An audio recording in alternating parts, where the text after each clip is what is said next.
SteveO. Imagine a human crash dummy with zero impulse control and a camera crew. That's SteveO in a nutshell. If the nutshell was filled with urine, explosives, and trauma. This is the guy who made lighting himself on fire seem normal compared to the rest of his resume. So, buckle up, disinfect your screen, and join us for the flaming dumpster fire of glory that is everything wrong with SteveO. Sorry to interrupt, but SteveO said if you don't subscribe, he's gonna duct tape himself to a moving bus again. Please, save the man! Born to be banned.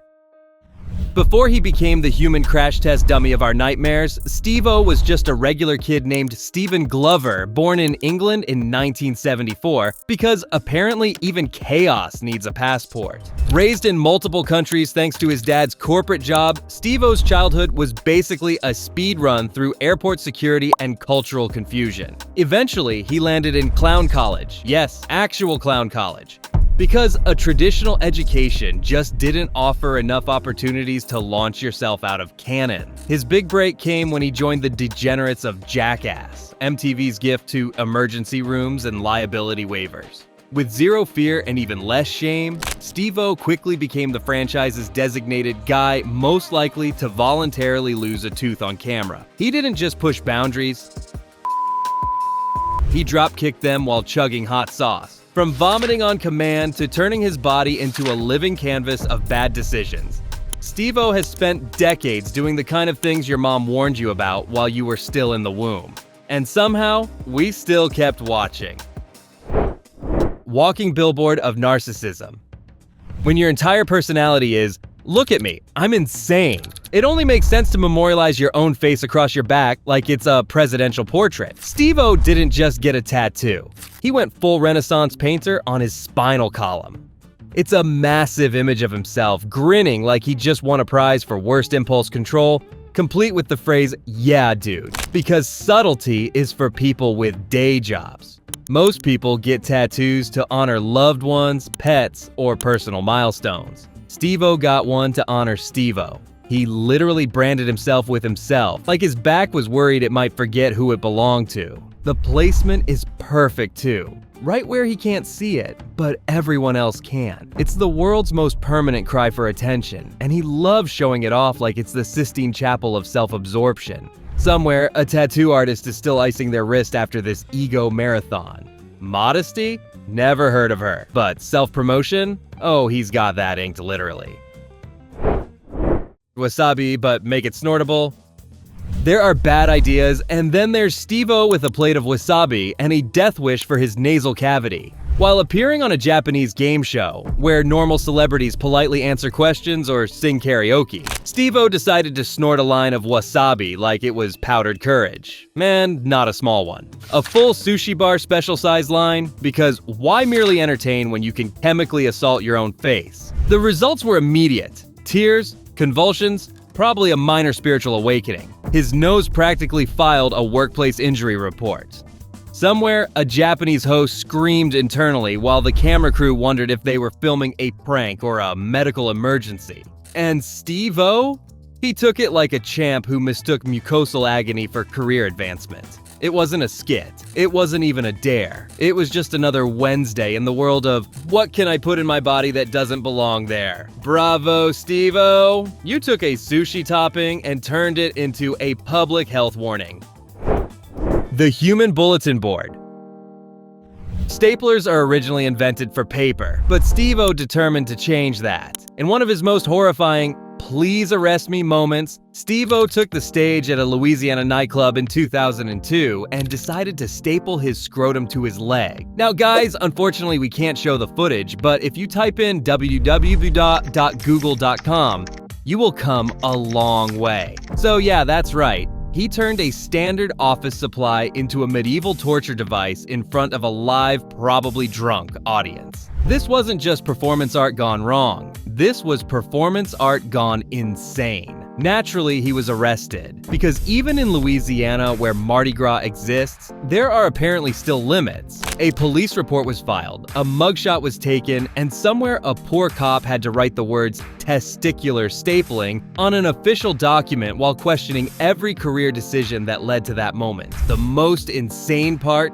SteveO didn't even seem fazed, like he'd done it before, like his genitals were just tired coworkers in an abusive stunt job. Pain is temporary. Regret is fleeting. But that moment, forever burned into everyone's retinas and the district attorney's nightmares. International Drug Mule, Amateur Edition.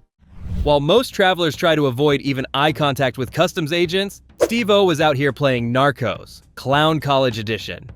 Yes, he straight up admitted to smuggling white powder in his butt across international borders. Not metaphorically, literally. He weaponized his own rectum as a carry-on.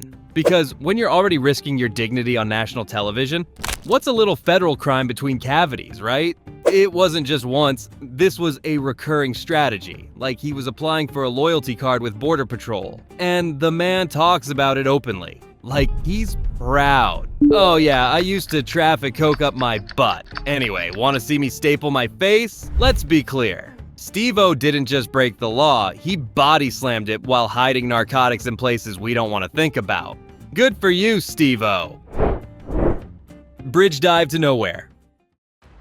If you've ever jumped off a bridge and thought, wow, this could use more ketamine, then congrats, you and SteveO have something in common. In one of his many brilliant attempts at accidental self-deletion, SteveO recorded himself leaping off a bridge into shallow water while tripping on a cocktail of nitrous oxide and ketamine. Why? Because he wanted to feel something. Well, do you know what most people do when they want to feel something? They go to therapy, maybe yoga, not physics-defying, super dangerous dives into concrete-adjacent puddles. But SteveO doesn't do boring. He does near-death experience with bonus dental work. The footage is on the internet because of course it is. It's like watching a Daredevil with the impulse control of a raccoon on Red Bull. He didn't just risk injury. He auditioned for a Darwin Award and then submitted bonus footage. SteveO didn't jump for thrills. He jumped because drugs told him to. And you know what? That bridge is probably still traumatized. The MTV ban. How do you get banned for life from the very network that made you famous by encouraging chaos? Easy. Just do what SteveO did. Pee all over their office floor. In 2006, during a completely unhinged interview at MTV headquarters, SteveO, probably high, decided that using a toilet was too mainstream. So mid-interview, in front of horrified executives and innocent floor tiles, he urinated like an untrained house pet with a camera crew. And boom, lifetime ban. Imagine being too wild for MTV. This is the same channel that greenlit Jackass, aired Jersey Shore, and gave Bam Margera a show where he punched his dad for fun. But SteveO peed his way right out the door and into legend. The man didn't just burn a bridge, he hydrated it first. Somewhere in an MTV office closet, there's probably still a hazmat suit labeled SteveO Incident. They tried to manage him like a person, but you can't cage chaos when it's got a full bladder and a platform. Iconic? Yeah. Hygienic? Not so much. PCP, Coke, and Mike Tyson. SteveO and Mike Tyson. That's not a party.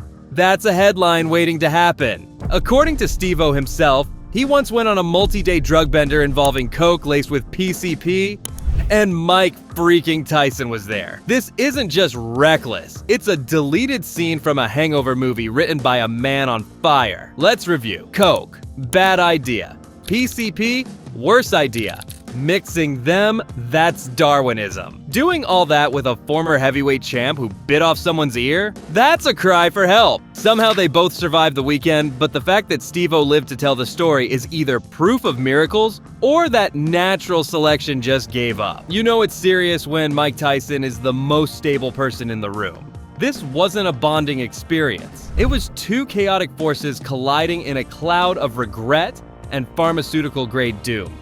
Honestly, the fact that nobody exploded is kind of a letdown. Crane of shame. When most people protest, they make signs or start a hashtag. SteveO? He climbs a 100-foot construction crane in Hollywood, lights off illegal fireworks, and live streams it to Instagram like a man auditioning for both PETA and America's Dumbest Criminals. In 2015, this stunt was his dramatic middle finger to SeaWorld, inspired by the documentary Blackfish. Because apparently nothing says save the whales like committing multiple felonies while dangling over Los Angeles traffic. Fireworks exploded, helicopters swarmed, entire neighborhoods shut down thinking it was an alien spaceship landing. But no, it was just good old SteveO, with an inflatable orca and a pocket full of misdemeanor ambition. He was promptly arrested and charged with trespassing, possession of fireworks, and creating a false emergency. And while his intentions were noble-ish, his methods were straight out of the How to Get Arrested in Under 10 Minutes playbook. In the end, SeaWorld didn't respond, the whales weren't freed, and SteveO got 30 days in jail. But hey, the Instagram engagement probably slapped. Backdoor happy hour. Some people drink to relax. SteveO, in his eternal quest to one-up himself in common sense, once gave himself a vodka enema. On camera. Because chugging is for cowards. And apparently, the rectum is just another kind of funnel if you have no shame and a YouTube login. Spoiler, it didn't go great. After soaking his intestines in Smirnoff, SteveO had to be rushed to the hospital. Why? Because vodka enemas are insanely dangerous and can lead to alcohol poisoning, internal burns, and oh yeah, death. But hey, at least he got the footage, right? This wasn't even for a medical experiment or a dare. He just did it for fun, for content, for the love of reckless gastrointestinal science. Somewhere a nurse had to hear vodka enema and keep a straight face while saving his life. There are frat bros who wouldn't touch this stunt with a hazmat suit. But SteveO looked at a liquor bottle and said, how can I make this anatomically horrifying? And thus, another chapter of his medical rap sheet was born. On watch for his own safety. By 2008, SteveO had gone from crazy but funny to just terrifying. After weeks of drug benders and erratic behavior, his friends, including actual St. Johnny Knoxville, staged an emergency intervention. Why? Because SteveO was sending emails that read less like, hey, I'm struggling, and more like, here's my live obituary draft. He was hallucinating and spiraling so hard, NASA probably tried to track his orbit. Eventually, he was locked in a padded room where sharp objects and even shoelaces were considered too dangerous. This wasn't a stunt.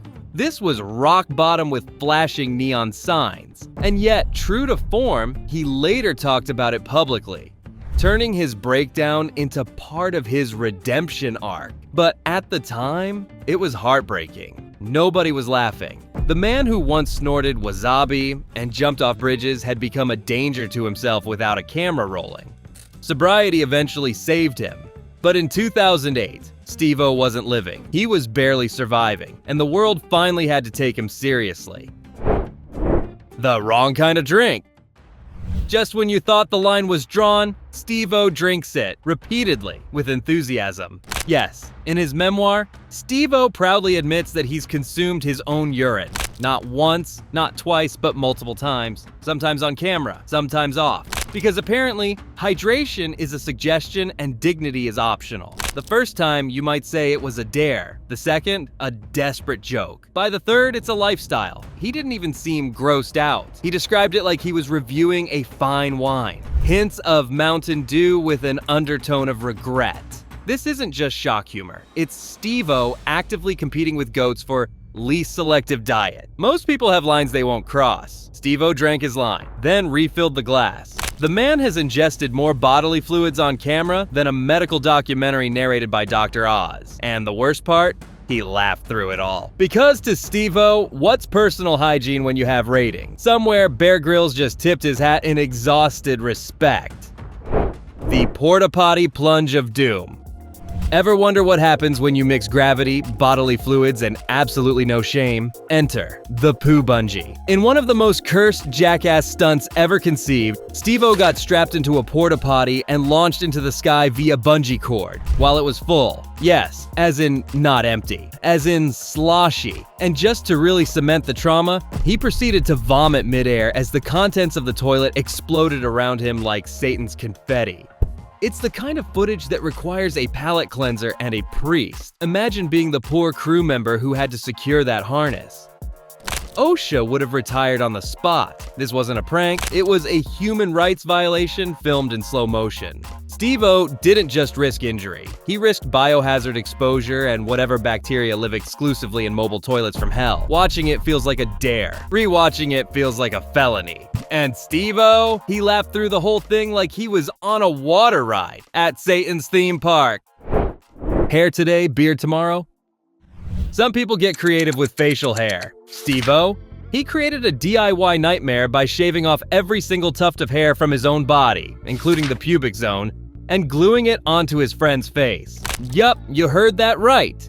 His friend's face. It's called the wasabi beard, but it really should have been named the biohazard goatee. He took chest hair, armpit hair, nether hair, and scalp strands and turned them into a patchy face carpet with the texture of sadness and regret.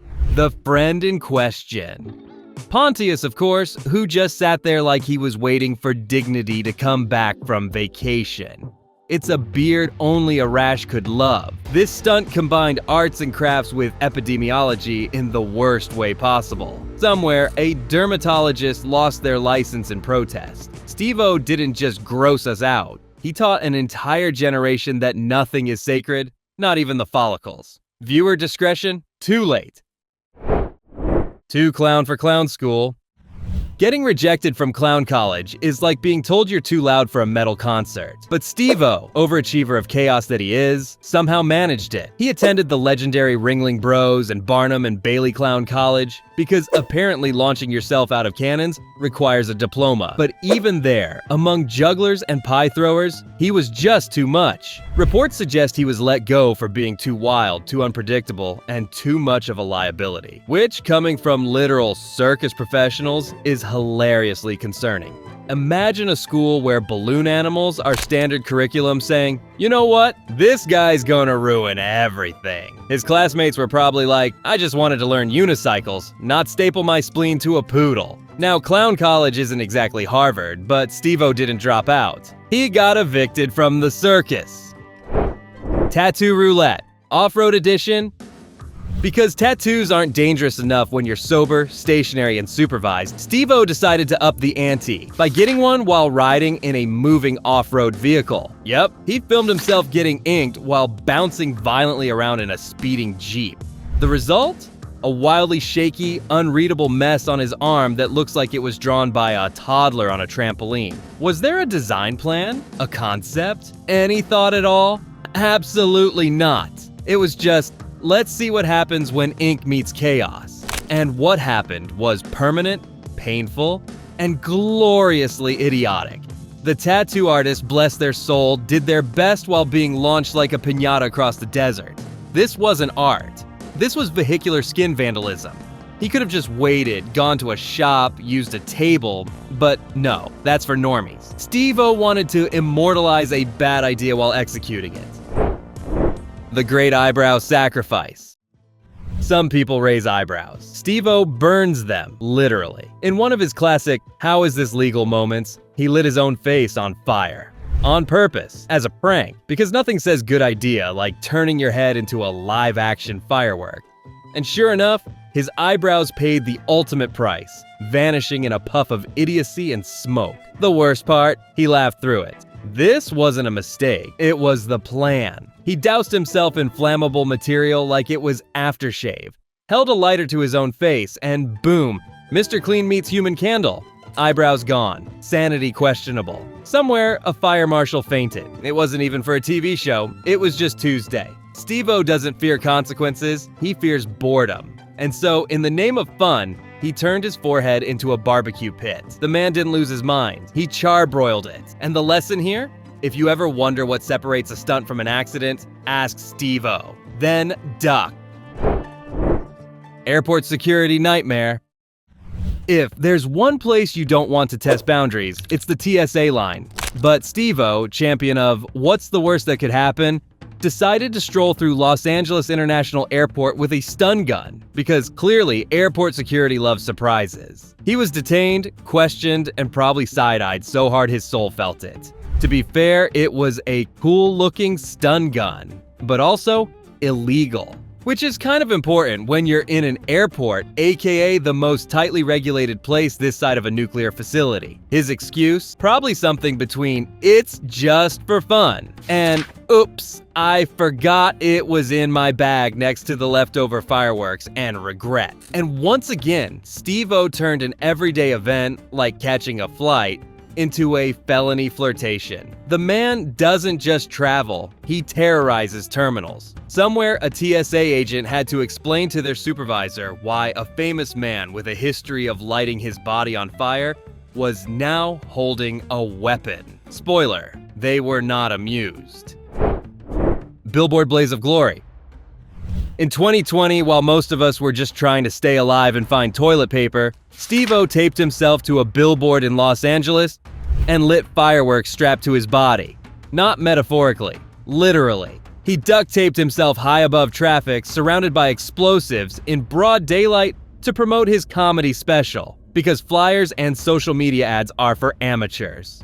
This was next level promo with a side of arson. The billboard didn't even have his face on it. It was just a blank canvas of idiocy with a man-shaped fire hazard in the center. LAPD and firefighters had to intervene, but not before SteveO blasted his way through Instagram and probably several building codes. It was part performance, part hostage situation with himself.